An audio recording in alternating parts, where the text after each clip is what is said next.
大家好，我係 Tim Sir， 今次帶大家行位於深圳嘅小長城，係仿真1:1，唔係微縮景觀嚟㗎。順路登上球水山，睇超開揚嘅風景。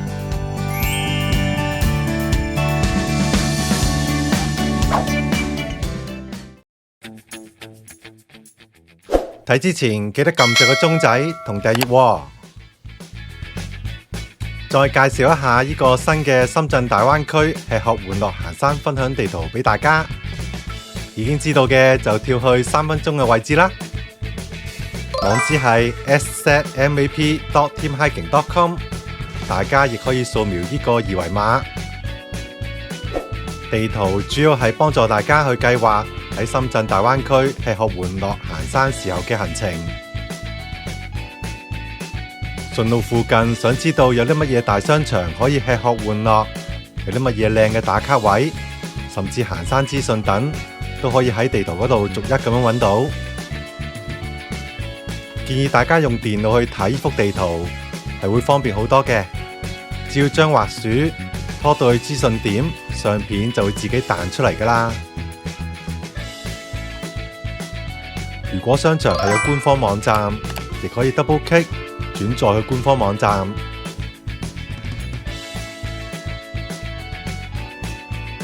花海、商場、景點一應俱全。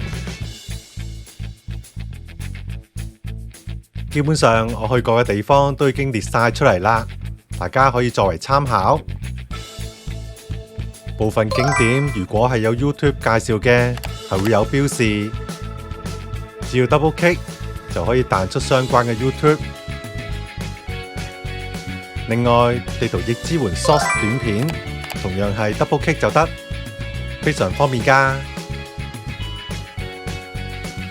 大家就隨意咁喺地圖度畫嚟畫去，睇下有咩地方你係未去過，有啲乜嘢地方你係好想去打卡嘅呢？行山路線係會有特別嘅充足指示嘅，大家只要睇返相關嘅 YouTube。去書店扮文青又得，去圖書館、藝術館感受一下氛圍都得。呢啲又靚又易去又易行嘅戶外打卡景點係超受歡迎㗎。打完卡就去商場度行街飲飲食食。地圖係會不斷更新嘅，大家可以善用嚟編排行程。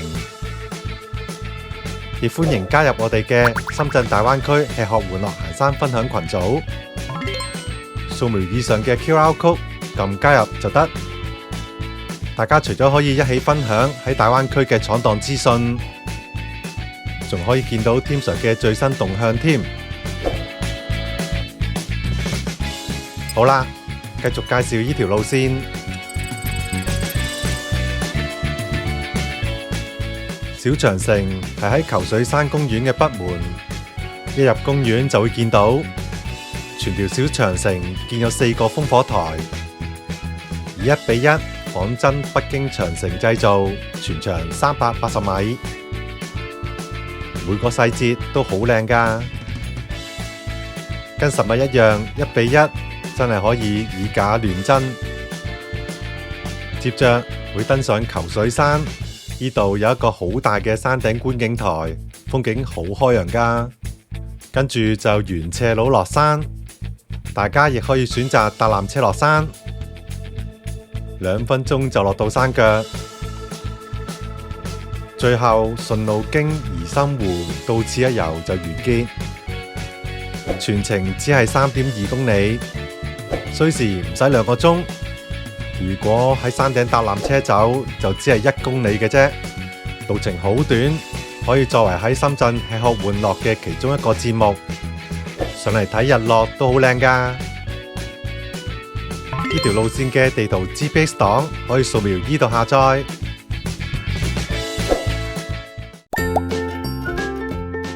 交通非常方便，搭地鐵就得。最近嘅關口係蓮塘口岸。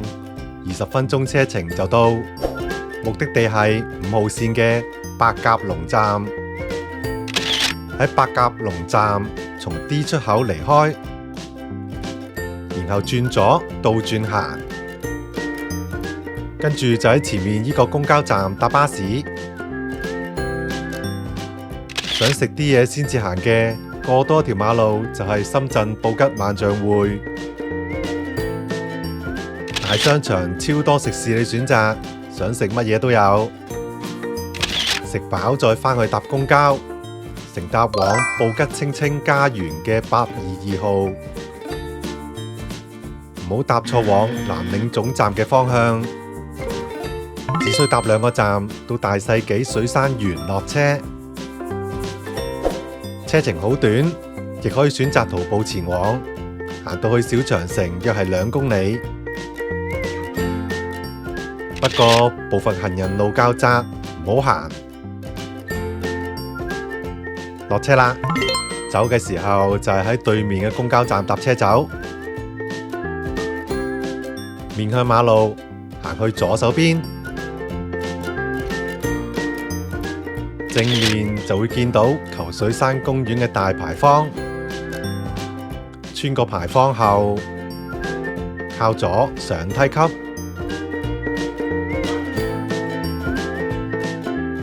接上寬闊嘅馬路，亦係酒店嘅範圍，隨即靠右行。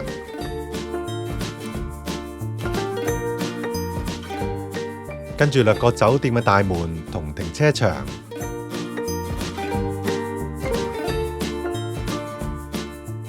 走到另一邊，右手邊就係球水山公園啦。輕輕鬆鬆就嚟到球水山公園北門嘅入口啦。入口嘅左邊係一個要付費嘅樂園尋龍谷。小長城嘅入口正正就喺北門嘅正面，盲嘅都見到㗎。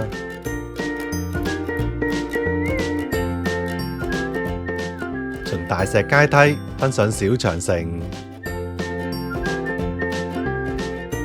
幾步路就嚟到第一個烽火台，全條小長城係一共有4個烽火台嘅。開始呢一段斜度好低，沿緩坡慢慢行上去。深圳呢條小長城係仿照北京長城實物1:1建造嘅，無論係牆身高度同闊度都與真身相若㗎。話咁快就嚟到第2個烽火台，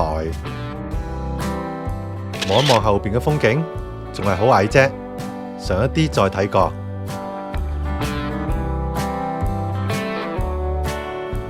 過咗第2個烽火台之後，梯級嘅斜度明顯高咗。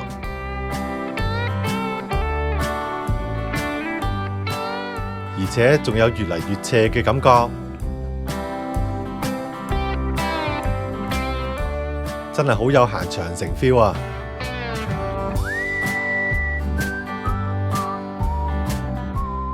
對比起北京嘅長城，呢條小長城當然係小巫見大巫啦。但佢嘅仿真程度又真係做到10足10，只係差啲戰火嘅痕跡嘅啫。對比一下北京八達嶺長城同呢條深圳小長城嘅相似度，先比較一下內城牆，再比較一下外城牆，有圖有真相，係咪真係近乎一樣呢？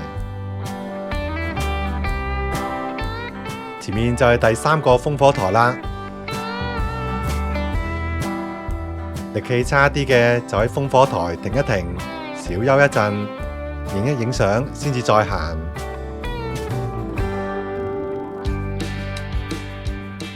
喺中間呢個位置係可以撤出嘅，有需要嘅就接上馬路離開。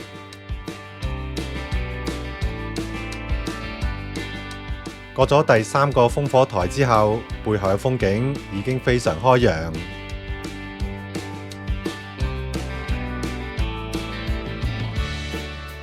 呢度係馬路上面嘅橋頂嚟嘅，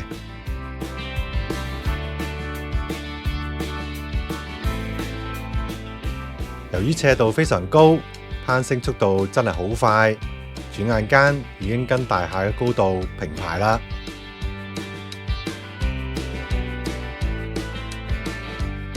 一步一步繼續踏上小長城，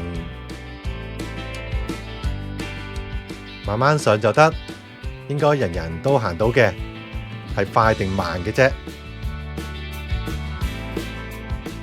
畢竟連續上咁多梯級，唔係人人都可以一口氣上到頂㗎。秘訣就係慢慢行，唔使急，快係冇獎㗎。記住，而家係旅遊景點式郊遊，唔係跑山比賽。鍾意嘅就隨便停低影下相。面前就係第4個烽火台啦。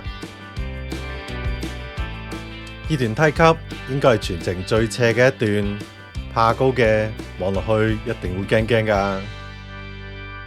不過背後嘅風景咁開揚，當然係望上面嘅風景，唔好望下邊嘅梯級啦。好啦，唔經唔覺，終於上到小長城嘅最高位置，但未到山頂個噃。嚟到呢度，當然係影下相，休息下，睇下風景先再行啦。睇下，風景真係唔錯㗎。若果夾到時間上嚟睇日落就更正，係咪好靚呢？快啲計劃一個時間上嚟影相啦！烽火台都係以1:1仿製，真係可以以假亂真，影相打卡一流。雖然小長城冇北京長城咁崎嶇陡峭，但對於我哋呢啲都市人嚟講，已經夠晒玩㗎啦。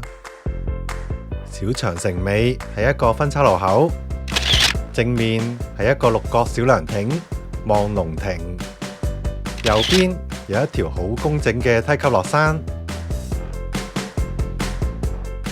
而左邊另有一條好工整嘅梯級上山。剛剛小長城嘅長度係380米，而呢一條梯級係140米。話長唔長，話短又唔係咁啦。總之，一直行到上頂就係啦。上到頂之後，靠左離開梯級，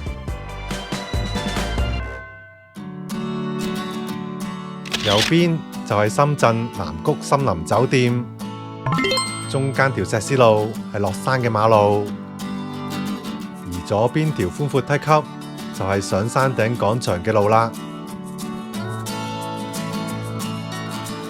沿超闊嘅梯級行上去，會見到球水山索道嘅指示牌，跟住距離行，轉個彎，上多幾級就會去到山頂廣場㗎啦。球水山山頂廣場本身就係一個好大嘅觀景台，亦係球水山索道嘅山頂站。喺觀景台可以好近距離咁睇到纜車往來，纜車嘅班次唔定時，總之有人就會開。喺呢度你可以一邊睇到3連纜車不停上落，一邊欣賞呢一個超遼闊、毫無遮擋嘅風景。景色係360度㗎。雖然球水山唔係好高，只有253米，但佢已經係附近最高嘅山峰，可以飽覽鄰近嘅所有景色。睇下個觀景台真係超大。睇完呢邊，走到另一邊睇另一邊嘅風景。呢度可以俯瞰整個深圳水庫。正面深圳電視塔嘅位置就係梧桐山嘅小梧桐啦。風景真係估唔到咁開揚㗎。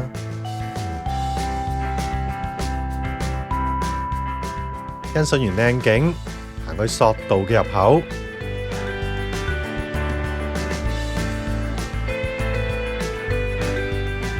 有興趣嘅可乘搭纜車直接落山，成人單程20，搭落去有2分鐘。呢度嘅海拔都唔矮㗎，超過250米高。即使碌落山都要啲時間，行得快嘅就30分鐘，行得慢嘅就1個鐘。咁樣你會搭纜車定行呢？點樣都好，既然嚟到，當然會帶大家行一次落山。但好老實，如果我結伴嚟嘅話，一定係選擇搭纜車落山嘅。要有時間先至可以盡情吃喝玩樂㗎嘛。既然冇咩特別，當然係選擇快一啲嘅方法落山啦，係咪？袁剛剛話中間落山條馬路行落去，往後就係一條直路落山啦。呢邊落山係斜路，斜度比小長城低好多嘅，所以路程亦會比較長。途中會遇到好幾個分岔路口，全部都行較闊嘅主徑就啱啦。馬路冇咩特別，跳過先。如果兩邊都係寬闊嘅馬路，咁就留意一下路牌，路線唔係去球水山南入口嘅方向，除非係打算直接徒步去白鴿籠站，咁就會近一啲。不過南門出入口係爛地停車場嚟嘅，落到去就打開百度地圖，等佢帶你行去白鴿籠站，咁就萬無一失啦。小嘅分岔路口唔使理會，即係有洗手間嗰個路口。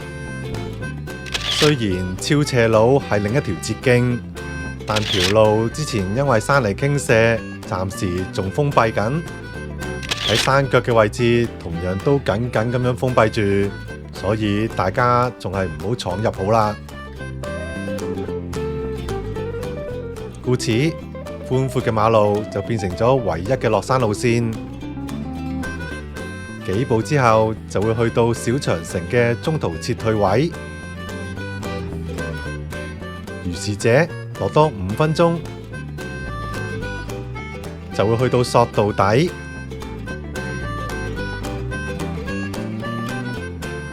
如果由山頂乘搭索道落山，就會嚟到呢度。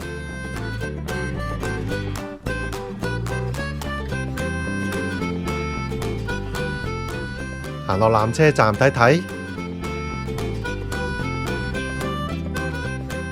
纜車單程係20蚊，雙程30，1.4米以下嘅兒童就半價。唔想行又想上山頂睇睇嘅，不妨坐纜車上落啦。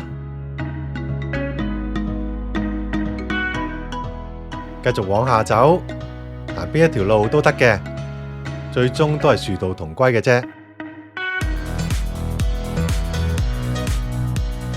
山腳有一個好有特色嘅湖，叫怡心湖。順路行落去欣賞一陣，幾部梯級就可以落到去。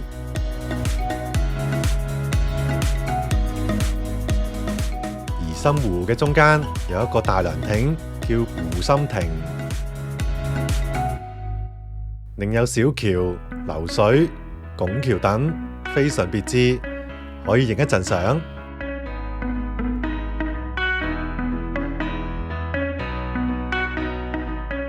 所有景點都已經睇完啦，最後係靠右離開球水山公園，返去北門嘅入口離開。左邊就係剛剛登上球水山嘅小長城登山口，踏出公園接下嚟只需沿路返去公交站，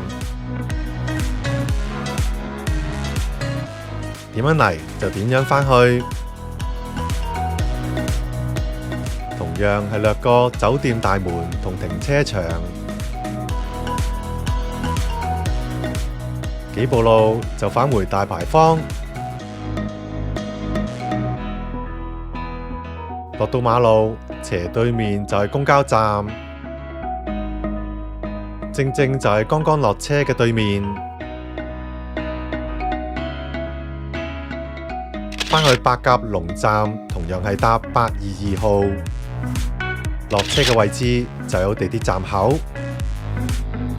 想飲飲食食嘅就過一條馬路到深圳布吉萬象匯，大把嘢食你揀，大商場嚟㗎。